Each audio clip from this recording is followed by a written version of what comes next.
Hello अस्सलाम वालेकुम viewers, कैसे हैं आप सब लोग। आज मैं बहुत ही मज़ेदार रेसिपी लेकर आई हूँ। ढाबा स्टाइल चने की दाल, जो हम ढाबे पे खाते हैं ना, वो वाली चने की दाल मैं आज बनाने वाली हूँ। उसकी रेसिपी आपके साथ शेयर करने वाली हूँ और ये आपको रेसिपी कैसे लगेगी, चलिए हम स्टार्ट करते हैं रेसिपी को। क्या क्या अज्जा चाहिए हमें चने की दाल बनाने के लिए, तो ये मैंने ले ली है आधा किलो चने की दाल। इसको मैंने 2 घंटे भिगा के बॉईल कर लिया है।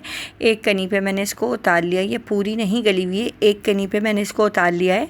और अब इसको हम पकाएंगे। हम पकाने के लिए हमें क्या क्या अज्जा चाहिए वो मैं आपके साथ बताती हूँ।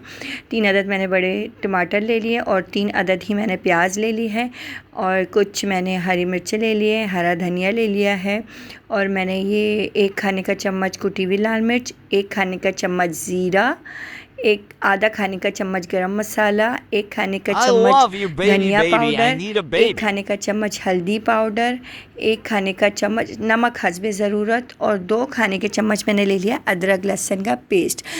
अदरक लहसुन का पेस्ट नहीं है, ये ओनली लहसुन का पेस्ट है जो कि मैंने ले लिया है, पिसा हुआ है मेरे पास। और ये दाल मैंने पहले से भिगो के 2 घंटे भिगोनी है इसको और फिर इसको मतलब बॉईल कर लेना है। तो चलिए, एक पतीली में मैंने ऑयल ले लिया। ऑयल लेने के बाद ये प्याज कट करके मैंने इसके अंदर डाल दिया और इसके अंदर डालने के बाद मैं इसके अंदर डाल दूँगी ज़ीरा। अच्छा, ज़ीरा जब हम प्याज के साथ रोस्ट करते हैं ना इसको, तो इसका इतना मज़ेदार कोई फ्लेवर आता है और कलर भी बहुत ज़बरदस्त। देखिए मेरी प्याज फ्राई हो चुकी है और इसी के अंदर ज़ीरा भी मेरा भुन चुका है अच्छी तरीक़े से। अब मैं इसके अंदर डाल दूँगी लहसुन पेस्ट। लहसुन पेस्ट डालने के बाद मैं इसके अंदर डाल दूँगी टमाटर हम डाल देंगे। अच्छा, आपको रेसिपी को इसी तरीके से फॉलो करना है और अब तक आपने मेरे चैनल को सब्सक्राइब नहीं किया तो मेरे चैनल को सब्सक्राइब कर दें और वीडियो को लाइक कर दें और ज़्यादा से ज़्यादा शेयर करें। और अब मेरी रेसिपी आपको कैसी लगती है ज़रूर कमेंट्स बॉक्स में कमेंट करिएगा, ठीक है। तो चलिए, ये मैंने सारे मसाले इसके अंदर ऐड कर दिए हैं। ऐड करने के बाद इसको अच्छी तरीके से हम भून लेंगे। भूनने के बाद इसके अंदर थोड़ा सा हम पानी ऐड कर देंगे। पानी ऐड कर देंगे तो जो मसाला हमारा नीचे लगना होगा वो लगेगा नहीं। और इस तरीके से हम इसको अच्छी तरीके से भून के थोड़ी देर हल्की आंच पे ढक्कन ढक के रख देंगे कि टमाटर हमारे थोड़े थोड़े हल्के हल्के गल जाएं। उसके बाद मैं इसके अंदर ऐड कर दूंगी। उसके बाद इसके अंदर मैं चने की दाल ऐड कर दूंगी। अच्छा, ज़्यादा इसको नहीं भूनना है, ये भुनाई जब हमारी दाल गल जाएगी उसी के बाद हम इसको भून लेंगे।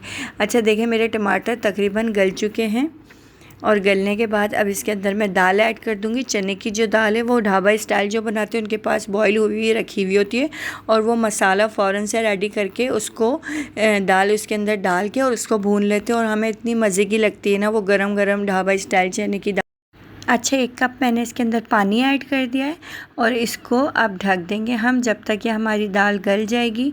और देखें मेरी दाल तकरीबन गल चुकी है और मसाला भी मेरा सारा भुन चुका है। और ये इसको मैं अच्छी तरीके से अब गरम मसाला इसके ऊपर दम पे डाल दूँगी। गरम मसाला हम इसके अंदर ऐड कर देंगे और इसको अच्छी तरीके से हम भून लेंगे तेज़ आँच पे भूनने के बाद फिर मैं इसके अंदर अब डाल दूँगी इसमें हरी मिर्च